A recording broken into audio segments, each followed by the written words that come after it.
So good morning, everyone. Good to see you. Lauren Cook, your Dean of College and Gap Year Advising, for another casual junior parent coffee, if you have coffee, or breakfast, whatever you've got with you. I've got some water. I don't have a lot in the way of programming this morning, so I'm certainly interested in your questions, but I do just have a couple of updates that I thought I could start with.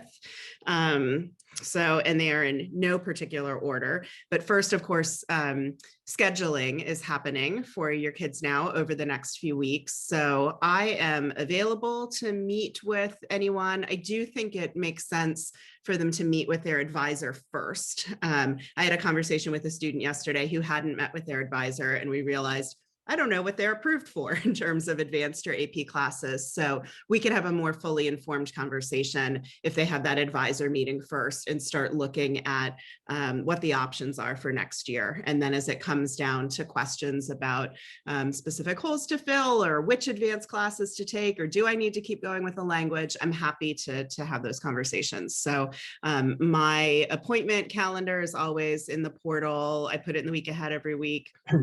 Linked in my email signature, so they should definitely just hop on and look for a time there. And of course, anytime any of you want to have just a one-on-one conversation as well, please liberally use the appointment schedule.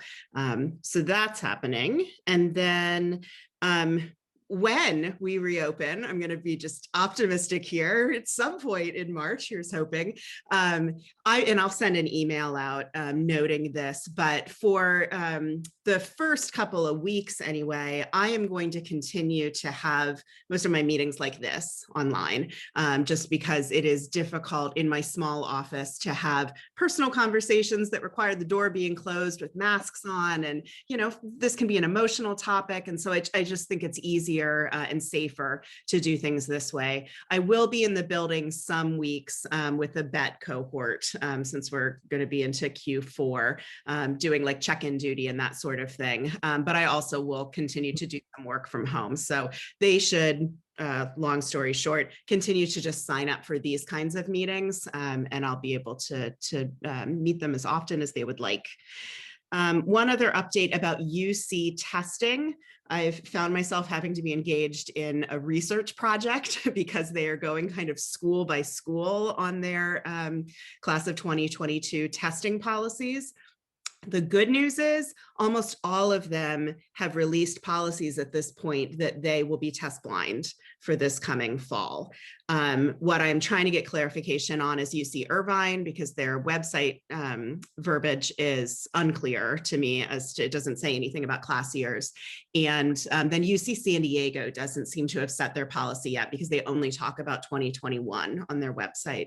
I have a hard time thinking one or two schools would do something different, but until I hear from everyone definitively, and I've dropped some emails off to colleagues in those offices, I'm not going to push out communication to the whole class, but know that that's probably coming soon. So for whatever that means for your child, if they are looking mostly at UCs and CSUs, then we may be entering that place of, actually taking the test doesn't make a lot of sense for them. But if they've got a mix, or if they're looking more outside of the California public system, then I think we need to continue to keep that door open. A lot of schools are releasing test optional policies, but for some of your kids, having that data point, if it's supportive in their application, could be really helpful for them. And then my very last update before we just chat, have questions, is around online college fairs that are starting to sort of gear up again. A lot of schools pivoted to this kind of way of gathering the end of last summer and in the fall. They were different. There was great variety into terms of like how useful colleges felt they were, or students felt they were, as people were trying to figure out what the best platform is. I think this spring, people will be in a much better, they'll just be better prepared and know what works. So I would really encourage your kids, as I send out notifications, and I did send out something, I think mostly just to student emails earlier this week, about some college fairs being sponsored by the Western Association for College Admission Counseling. That's my local professional organization. They're doing 3 different fairs this spring that have like 250 colleges attending them. And even though it's sponsored by the Western group, it's schools from all over the country and some international schools as well. So I would encourage them, and as I get more information and offers about those kind of fairs, to be thinking about trying to attend some of those. They're trying to replicate college fairs as best they can, where you literally can drop into Zoom rooms for one or a small cluster of schools, maybe 3 or 4 schools, to ask questions with the rep, or just sit in and listen what other students are asking about, and then, you know, leave and go to another kind of room with other schools. So they're trying to set it up to be a little bit more casual. Last fall, I think schools were doing a bit more of a formal presentation, and then students felt like they had to sit there for 20 minutes and listen, and couldn't kind of do the shopping around that they might at a physical college fair, where there are multiple tables you can just float between. So I will keep pushing out that information, and hopefully that's helpful for your students. So I'm going to pause there. I had one message in the chat asking about some financial aid stuff. So for those of you who attended last week's 101 session, this may have come up as well. So there's a question about Cal Grants. So that is the grant money that comes from the state of California, and then about merit-based scholarships and how to find them. So I'll start with Cal Grants. Cal Grant funds are readily accessible for folks within certain income brackets, and you can find that information online. They're pretty transparent. I think they have sort of a grid about family income, total number of people in the household, and then what you qualify for. And if you fill out a FAFSA, you are automatically qualified for review for a Cal Grant. And they ask for something called GPA verification, because I do think there are some GPA requirements for it. And we at JCHS do that for you automatically. So Ms. Bregman will send an email out to all of the senior families early next fall, just saying, we're about to do this. Let us know if you want to opt out for whatever reason, if you don't want us to verify your GPA with Cal Grant. But otherwise, we will do that automatically for you. And then if you are eligible for Cal Grant funds, and again, I think this is mostly for schools that are in California. So if you're looking at Brown or Tulane or whatever, you would not be able to use Cal Grant money there. Then it'll show up in your financial aid package as a couple $1,000s that is grant money that's free to you, that you don't have to pay back. So that's what Cal Grant is generally. You can pop on their website to learn a little bit more. And then merit scholarships warrant just a little bit of a longer conversation. So most of the money that you or your child may receive to pay for college is probably going to come from that college themselves. And they will give you some loan money. They may give you some grant money that's institutional money that belongs to that school, and work study, as Sandy kind of broke down for us last week. Some schools give out, so they call their, so that's the need-based aid. And then merit aid from an institution may be for your academic profile. So kids with a certain GPA, if they take test scores, certain test scores, it might be for a talent. So they might give out a music scholarship. They might give out athletic scholarships. So that's merit scholarships that come from a college. And in most places, you don't necessarily apply for those. You're automatically considered, but there might be some information on their website if there's something you need to do to apply for it. So like Tulane has some special scholarships you need to apply for specifically. BU has some special, Boston University, some special merit scholarships. So some of those may come directly from the colleges that your kids are looking at. Other scholarships, like outside scholarships, people tend to talk about them that way, which can still be based on merit, are something that you can certainly look at, especially if you're not sure you're going to qualify for need-based aid. There are lots of places, whether it's the Elks Club or Pepsi Cola or, you know, all sorts of organizations try and give money for college, I think, because it looks good and to sort of be active in the community. But a couple of things to note about those outside scholarships.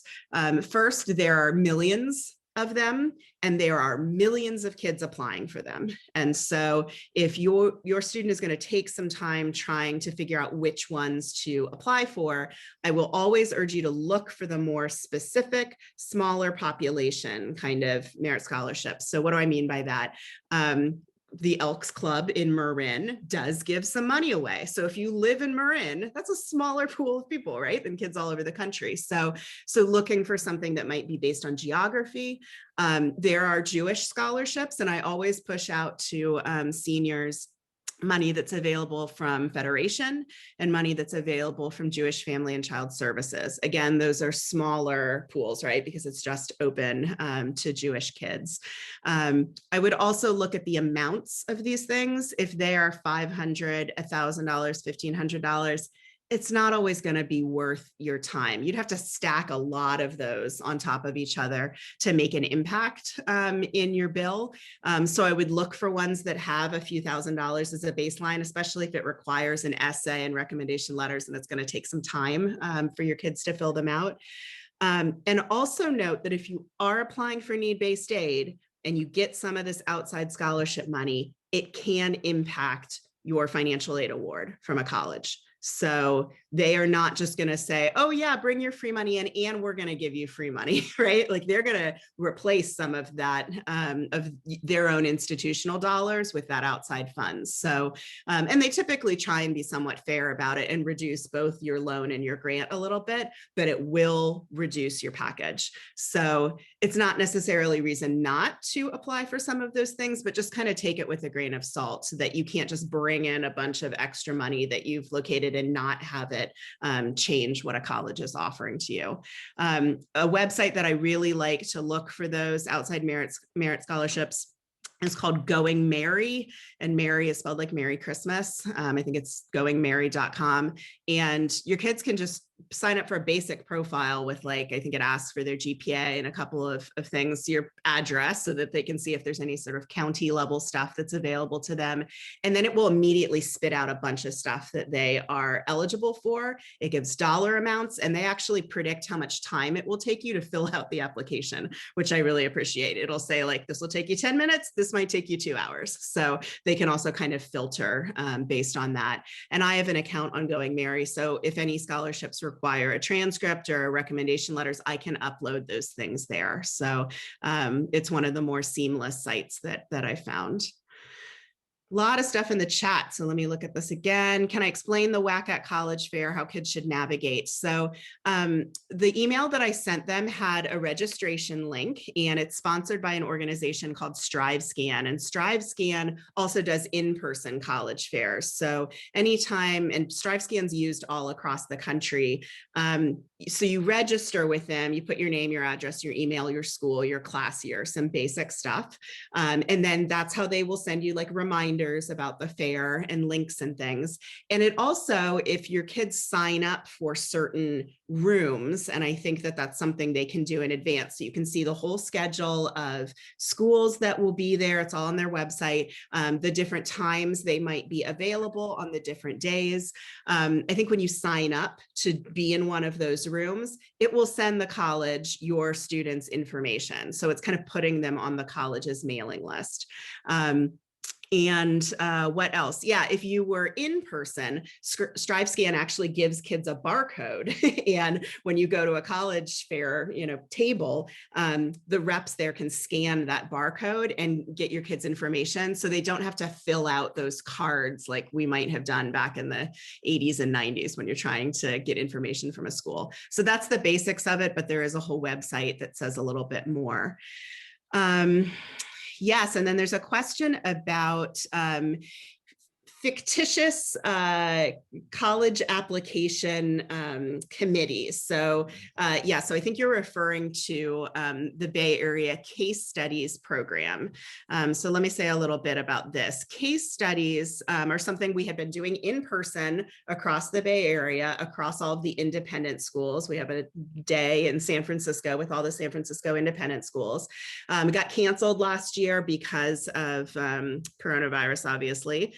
This year, they're attempting to hold something online, but I am not sure that I want JCHS to participate because they have basically pitched a 4-hour event, half an hour being the case study, and the rest of it is a college fair. And we have lots of other college fairs that we can attend, and it costs money for us to invest in case studies. But I am trying to figure out if I can create a case study for our own school. So what this essentially is that you go through kind of a mock admission process with college admission reps. So you get a couple of like fake common applications that are different kind of types of students that you review together. And then there is a mock admission committee that these admission reps kind of guide you through to show you the process of how some decisions are made.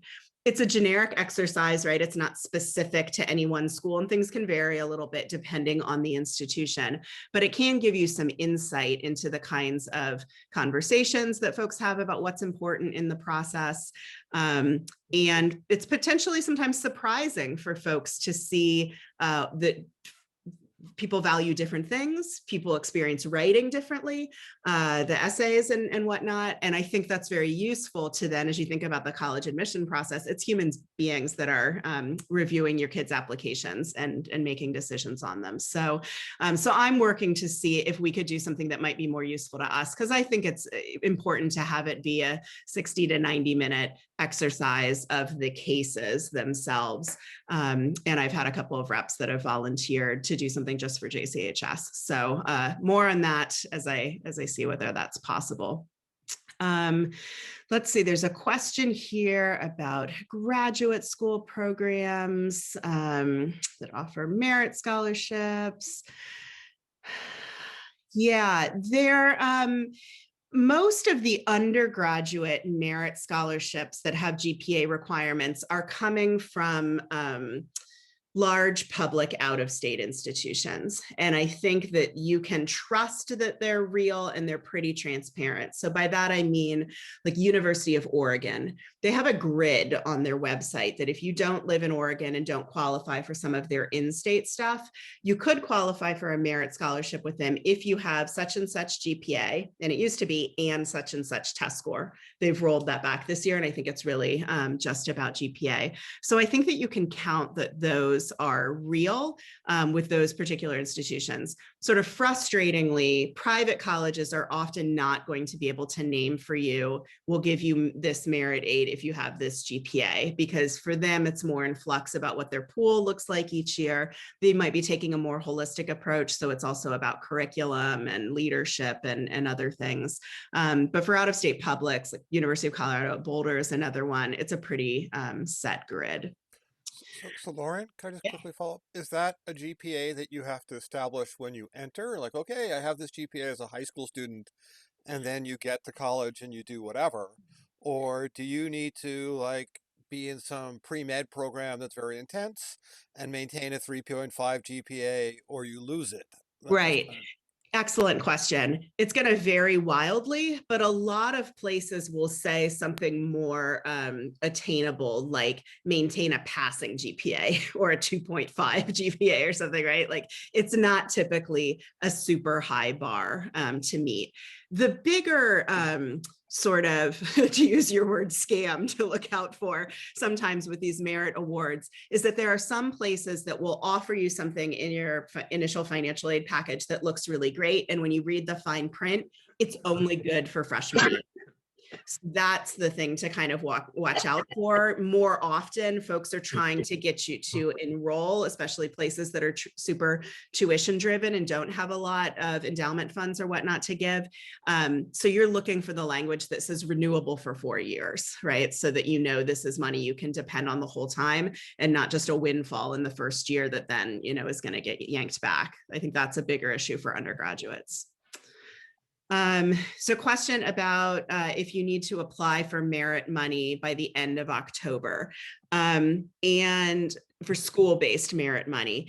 And that again depends. There are certain institutions, and two that always come up for our kids that I make sure I let folks know that are applying to them: University of Southern California and Boston University.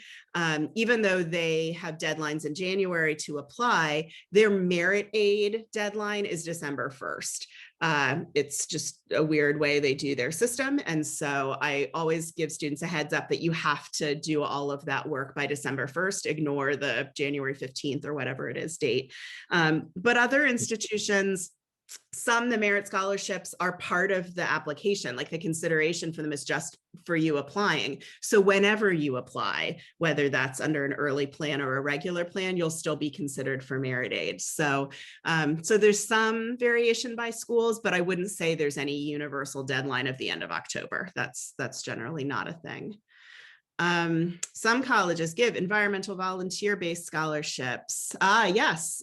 So, and I will tell you, every year, colleges can name their merit money differently. They might say it's a leadership award, or it's a, environmental, award or whatnot. So it's one lesson to think about as you are considering private institutions. I think sometimes folks assume that the full ticket price is what you're going to have to pay, and or, it's always going to be more expensive than a UC or a CSU. Not necessarily true, depending on where your student might fall in the pool, depending on the types of awards they intend to give out that year. We can have more one-on-one conversations as your kids sort of narrow in on a list later in the summer and in the early fall about what my guess is, about some of these merit scholarships. But yes, there's always some surprises every year in the positive, right? That they hand out some more money than you were anticipating. There's a question about, if my child's already touring schools virtually, should they also attend the college fair? Yeah, that's a personal decision. I think college fairs can be a little bit better for folks that are still in shopping mode, in learning mode. I was talking to a student yesterday about what it means to earn college credit from an AP class, just trying to get some of the general framework of all of this. I think a college fair can be super useful. If your student is starting to zero in and doing the visits to some specific schools, potentially attending some info sessions there, they may not need to do these broader, big scope college fairs. So everyone's process may be a little different, and where everyone is at may be a little bit different. Know this is a resource that's out there, and it may not be something your child needs to use. What else? I think I've run out of chat questions. If anyone has things to put in the chat or wants to unmute and ask anything. Hi, Lauren. Just as a follow-on question about the college fair, is this one of these things where it's better to accumulate kind of the touch points and let the school know that you are actively interested? So you're attending the virtual fair and you're attending a college fair, and you're just making those connections so that they see that the student is quite serious and interested in applying? I think, yeah, it does help. It does help. These are all things that sort of tick that demonstrated interest box. And as with everything with college admission, not every school cares about demonstrated interest. I would say the UCs aren't going to care about that. I would say the uber highly selectives like Ivies are not going to care about that. But just about everyone else does. And some super specifically, like I've, had a lot of conversations with George Washington in particular and Tulane, where they really want to know that you know them. And the way that they collect a lot of that data is all these touch points. And so, I've watched the kids get into those schools that have had multiple touch points, even if their stats are a little less competitive than other kids that are applying, right? Because they're proving, I actually know you and might enroll if you admit me. So do you know offhand if University of Michigan is also interested in that? That's a good question. My guess is going to be not so much in terms of the chalking up all of the touch points. They do care if you know them, but they are going to be looking for that more in your application. They ask some very Michigan specific questions about, why are you looking at this program? How does Michigan's mission resonate with you? I think that's where they're pulling that together. But as a public institution, I think they stay away from a little bit this idea that you have to have visited or done a bunch of this stuff, knowing that that's not accessible to everyone. So that's my guess, but I could check with Chris, our rep, just to clarify. Thanks. Another question in the chat. Given the fact that most UCs are test blind, will there be other things they are looking at instead? Yes, and I think there isn't something new that they're taking in place of test scores, but I think, as has been the case for all of these schools going test optional in the past year, it has heightened attention on obviously your grades and your curriculum, and those have always been the most important piece of the application. But I think especially now, and especially for the CSU, that's really the only thing they have in terms of data, since they don't ask for writing and all the rest. So if your kids are thinking about like a Cal Poly or Sonoma State or whatnot, the grades and curriculum are going to be really important. And I will just give the caveat that I know that that's also really tough right now with virtual school. Some kids are connecting better with this learning environment than others. And so, everybody will also be taking it with a grain of salt. But I think your writing on the UC application, extremely important. And I know we've got our first English class that's starting to work on their college essay work. Miss Cornelius's at-level English class. I popped in there yesterday and started talking about the college essay project they'll be doing. And she's having them start with the UC prompts, which was my recommendation, as some sort of short bursts of writing to figure out if some topics emerge from that might work for the longer Common App essay. But that also is allowing the students to start thinking about the UC questions now, and save some of that writing that they can return to later in the summer or in the fall when they start working on that UC writing. And as always, like, the kids should share everything with me as they start working on it, which really happens more meaningfully in the summer, because I can help them decide, is this particular topic putting my best foot forward, or is this one a little bit more interesting or unusual, or resonates a little bit more. And then, their activities, the UCs have really broadened how much you're able to say on your application about what you're involved in, so if it's a specific organization, if your kids do any tutoring with like the Village Project, for example, you can really say some things about what the Village Project is and who they serve. And then there's a separate section to say what they do with them, if they're meeting a student twice a week to do some tutoring online, and what that has been like for them. Do they enjoy being a teacher? Why do they, show up to do it beyond their graduation requirements? And so that activities section, I think, also really shines a light on if they're involved, how they're involved, and why they do what they do, like the so what factor of, so you've got all this stuff, what does this mean to you? Why do you do it? So we'll want to spend a lot of time on all of those things. She's not in a program. I know, but She can't. Yeah, she can say it. Other questions about anything?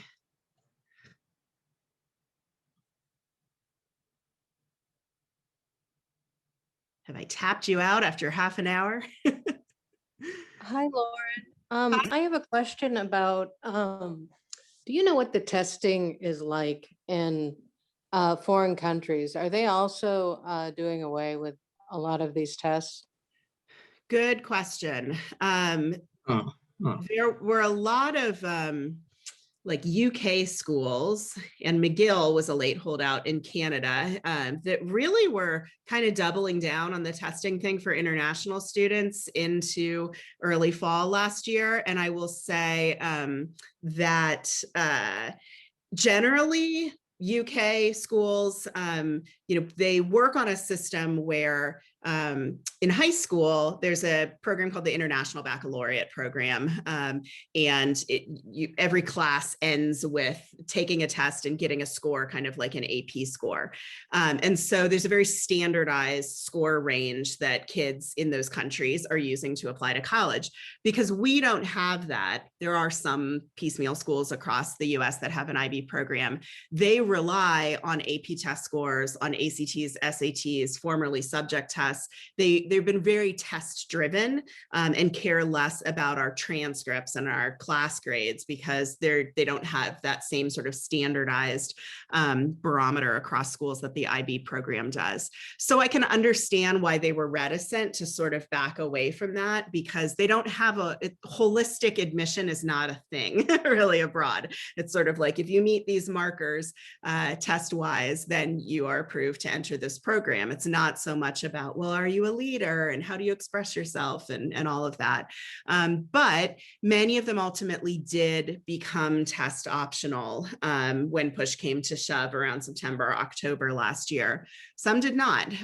University of Oxford, Cambridge, they said, we'll take our, international test. There's this test that you can take locally. I think our local test site is in Contra Costa County. And you wouldn't be considered for admission if you didn't have that or an ACT or SAT score.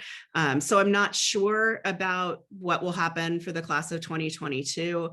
I don't know that they're going to be as liberal as some of the US colleges and make an announcement anytime soon. I think they're going to be doing a bit more of watching and waiting to see if it would be possible for kids to test. So you'll have to sort of factor that in as you're thinking about potentially schools abroad. Canadian schools were a little bit more open about it. So University of Toronto, University of British Columbia, those are some popular places for our kids. They went test flexible pretty early on. But it's another reason to really, if your kids are in AP classes, to take the AP test at the end of this year. That's a data point they can use. And, some places will do something called conditional admission, where if they require 3 AP tests and you have 1 from junior year, but you're taking 2 or 3 classes in senior year, they may admit you conditionally. And then if the student gets a score that they want there, a 3, 4, or 5 in senior year, then your admission is sort of confirmed. So long answer to your question, but it gets a little more complicated when you're abroad. Okay, I got a couple things in the chat. Explain weighted versus unweighted GPA. I would be happy to do this. So a unweighted GPA is basically the GPA from when you're taking all at-level classes. So the weighted classes at JCHS are honors courses. We have 2 of them, honors pre-calculus and honors Jewish thought, which is available in senior year. And then AP classes. So any advanced placement class is weighted. And by weighting, it means that typically your GPA at JCHS is on a 4-point scale. An A is a 4-point, a B is a 3-point, etc. If you are taking an AP class and you get an A, it's actually on a 5-point scale. So an A in AP language is a 5, and that gets factored in to a GPA on a 4-point scale. So when you see kids that have over a 4-point, typically it's because they've taken some classes that have some weighting and done well. Our honors classes have a 0.5 GPA bump. And this is where Ms. Bregman is in charge of all of the math calculations. So if you're ever interested in the breakdown of how some of the math works, she could certainly tell you. But while the grading scale can be different at different schools, the weighting concept is generally the same. One other thing to note, a little confusingly about JCHS's grade scale, is that for at-level unweighted classes, we do actually give, if you get an A+ in an at-level class, that is worth 4.33. So it's a little over a 4.0, even for an unweighted class. That's just for the A+. So there are, and your students, maybe some of them, even if they haven't taken one of these advanced classes yet, if they are, a mostly A student and maybe have a couple of A+ pinged in there, they could have a 4.01 or 4.02 or something because of that little bit of a lift from an A+. If Rabbi Kertez were here, he would make me say, please, don't go all tell your kids they have to get A+ and become sort of like grade grubbing with faculty over trying to, be perfect. It's not that serious or important, but that's kind of the basics around weighting. And it's one reason of many why, attempting some advanced courses can be smart over your 4 years. But, again, student by student counseling is important about what's going to feel like the right capacity for them in terms of rigor. There's a question about, do you have any idea if in-person tours will be happening later this summer, fall? Also, when should kids schedule personal interviews? Excellent question. I have no idea if in-person tours will be happening yet. Some schools are starting to eke out some messaging about we're planning to open in the fall for in-person classes. So I've seen a couple of colleges send emails out about that recently, but they haven't gotten so aggressive as to say, and we're sort of open for recruiting purposes this summer. That may come. We'll see. I think everyone's just watching this very complicated vaccine rollout and these new variants of the virus to see exactly what we're dealing with in the coming months. In terms of interviews, I would not generally be conducting any interviews yet. And your kids, if they get on a mailing list somewhere, start getting some emails this spring about sign up to chat with an admission officer. I think most places will let you do one interview. Like, it's not a thing that generally they're going to spend time having repeat customers on that. And so I would want your students to feel prepared going into that and knowing the school and not looking at it as an opportunity to learn more information. I mean, you certainly can learn more information from the interview. But when I was an admission officer and I interviewed juniors in April or May of their junior year, I'd get a lot of real basic questions like, how big is your school? Or, what are you on semesters? And it's nice that they've taken the time to sit down and chat with you, but it doesn't make the greatest impression, right, about why they've been compelled to sit down and chat with you. So I think interviews are best done later in the summer. There will certainly be virtual opportunities to do that, and in the fall, especially for the places once they've really winnowed down their list. You do have to kind of keep an eye on interview timing by individual school because there are different policies. A lot of places will want to have the interview conducted by the time they apply, and then it's part of their application. But some places, and the Ivies, I think uniformly do this, it's after you apply that you may get contacted to have an interview. So you can't interview before you submit your application. I think they do some amount of vetting of who they actually want to spend time with by looking at your early application materials. So you'll want to just, as you get down to the list of hopefully, 10 or so schools, look to see who actually offers them and what kind of timing they require. I think our kids generally do really well in interviews, unless your student is super introverted or super shy. I think it can only help with the process, bringing some personality to the paperwork and letting them really connect with a human being that may be the person reading their application. So I would try to do them if they're offered. And let me see if I missed any other questions. Will UCs or other schools accept AP exam scores as part of the admission process? It is my understanding that yes. The policies as outlined on their website, and I looked through 9 of them yesterday, say pretty specifically, no ACT, SAT scores, yes to APs, and some still have language about subject tests, even though those are just, no longer being offered this spring. I think maybe if your student took a subject test last year as a sophomore, that would be highly unusual, but some folks might do it in Hebrew or whatnot, that they can probably submit those too. So kind of subject specific things, it sounds like they'll still look at, and they'd probably use for placement purposes as well for classes if you end up enrolling. All right, I think I've run out of the chat box. So other questions? David, did you have something earlier or no?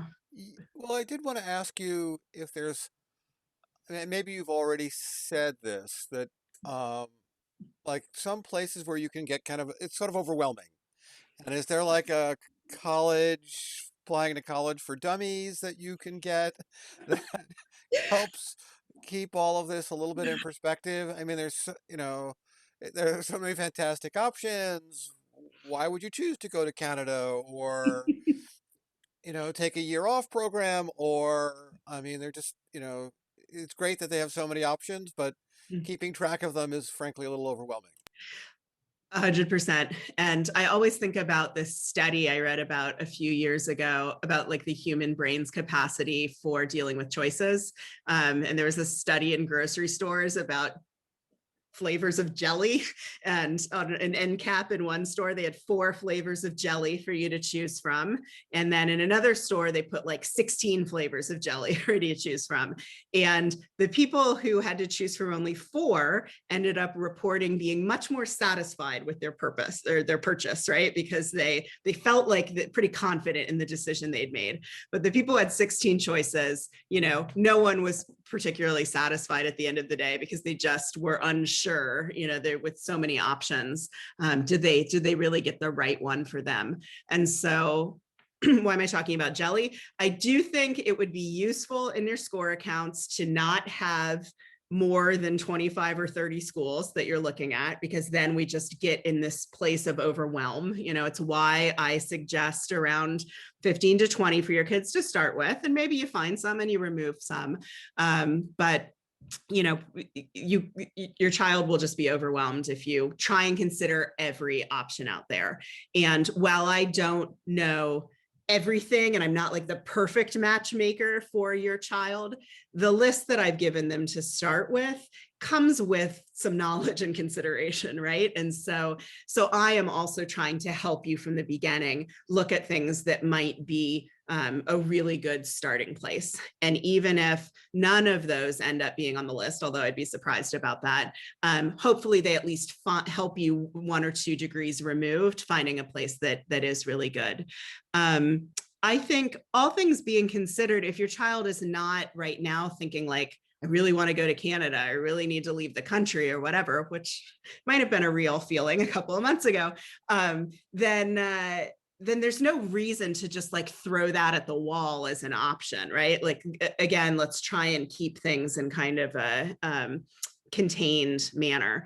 In terms of trying to remember all of this, know that you don't have to remember all of this, but that's what you have me for. And I'll just remind you that the college advising handbook that's online that I link every week in the week ahead, if you haven't downloaded a copy of that, I would remind you to, if only for the first couple of pages where there's literally a checklist of kind of what you should be doing during each year of high school. And so right now we're in the winter of junior year, kind of the middle of that checklist piece. And even just printing out junior year, and as you go along, just sort of cross off, like, does this apply to me and have I done it? That's gonna help keep you on a basic time frame, along with reading my emails, attending these things. And as questions come up, please don't hesitate to email me or, set up quick meetings. I'm here to help you make sense of a very complicated process. So in whatever way I can help to do that. Thank you. That's a very helpful answer. Very good. Let me see. Looks like we've got a couple things in the chat. Oh, you're just thanking me. Thank you. Excellent. Got about 15 more minutes, but we don't have to hold it out till 9 if we've exhausted your questions. Just see if anyone else is sitting on anything.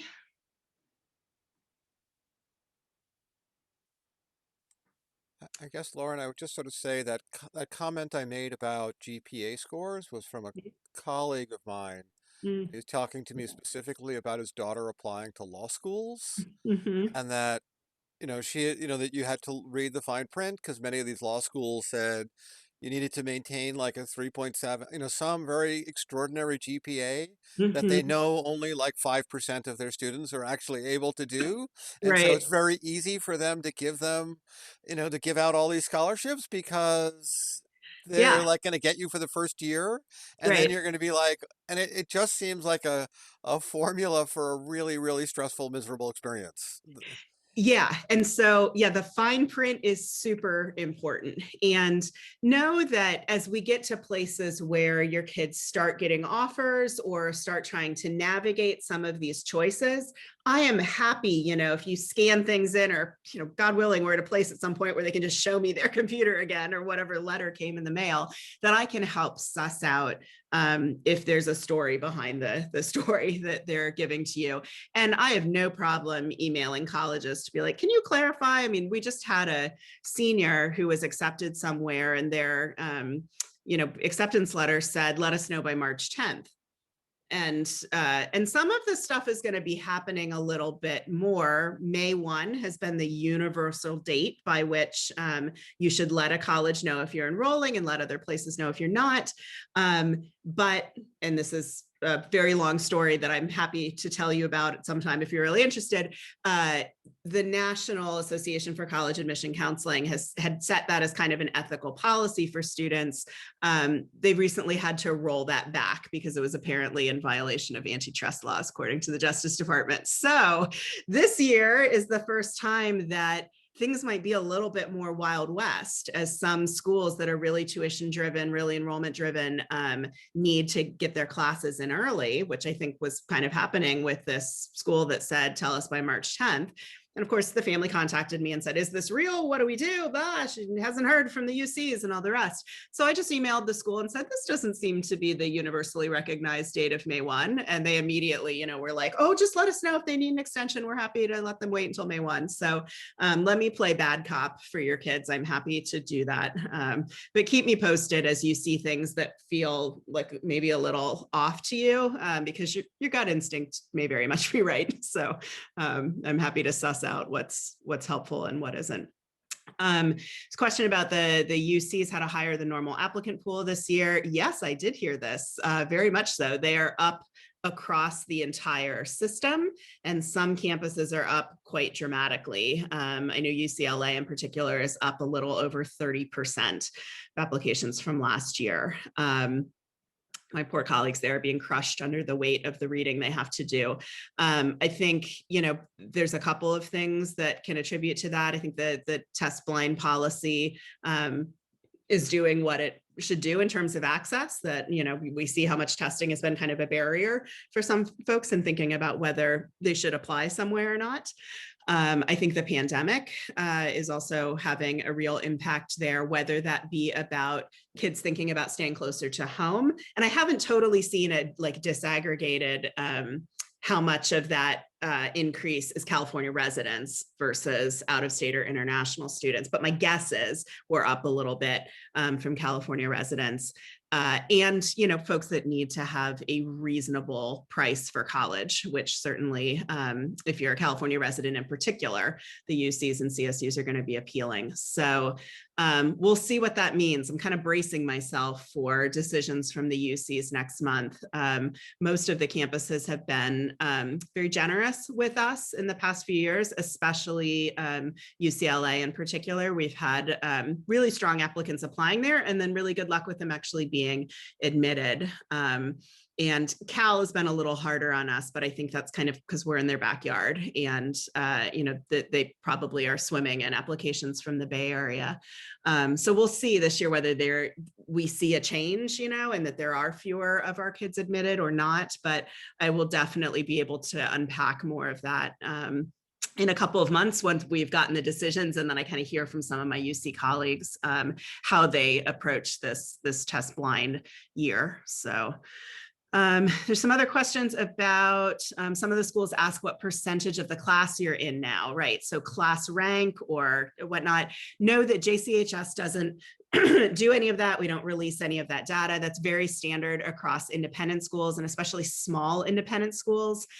So I don't actually know who would be considered number 1 or number 7 in the class, but I'll tell you there's probably very little difference between number 1 and number 7 in the class at JCHS. It's just like not a meaningful number when our total population is so small. And so if you're filling something out on a scholarship form or whatnot, and it asks about class rank, there's usually an option to say, say not applicable, because it is not applicable for lots of kids across the country. I will say one caveat to that is that the UCs sometimes ask college counselors, they didn't this past year because pandemic stuff, but it sounds like it'll be kind of back on this year, something called eligibility in local context, ELC. And you may see some stuff about that if you end up on the UC mailing list. And they are trying to suss out who's in the top 9% in a high school class, to try and give them, it used to be a guarantee, it's not a guarantee of admission anymore, but it's one of their 14 factors for admission that can give you preference in the process.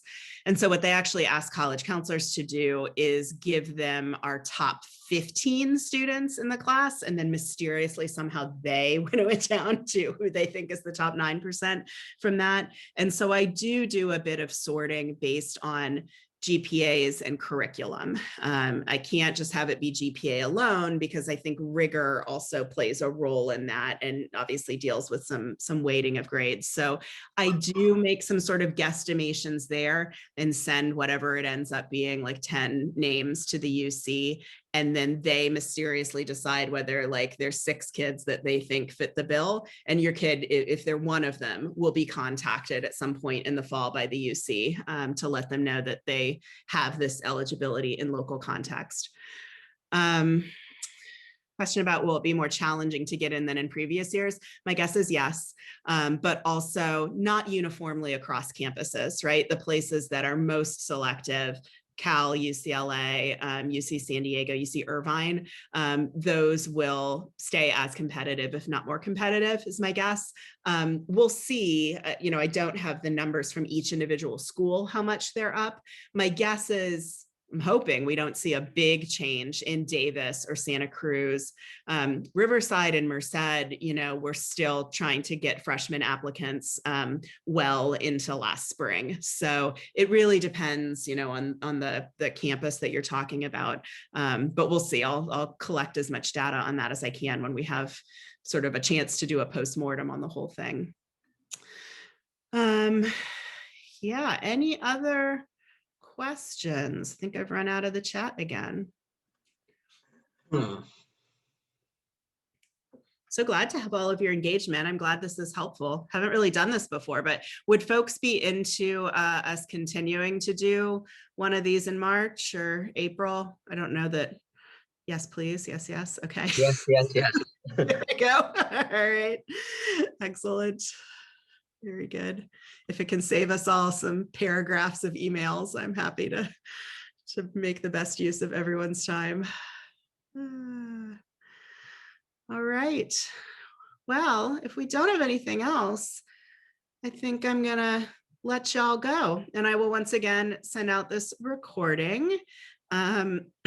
And just a reminder that on March 8th, we will have that more detailed financial aid night. It is being led by some of my colleagues at Bellarmine College Prep down in San Jose. My colleague, Katie Murphy, who has been in this field a long time, has been a president of the National Association for College Admission Counseling, knows a lot about financial aid. And it's going to be on Microsoft Teams. So we'll see how that goes. We're all living in a Zoom world at JCHS, but I will send you the links and credentials when we're ready. So, all right, everyone, have a good week.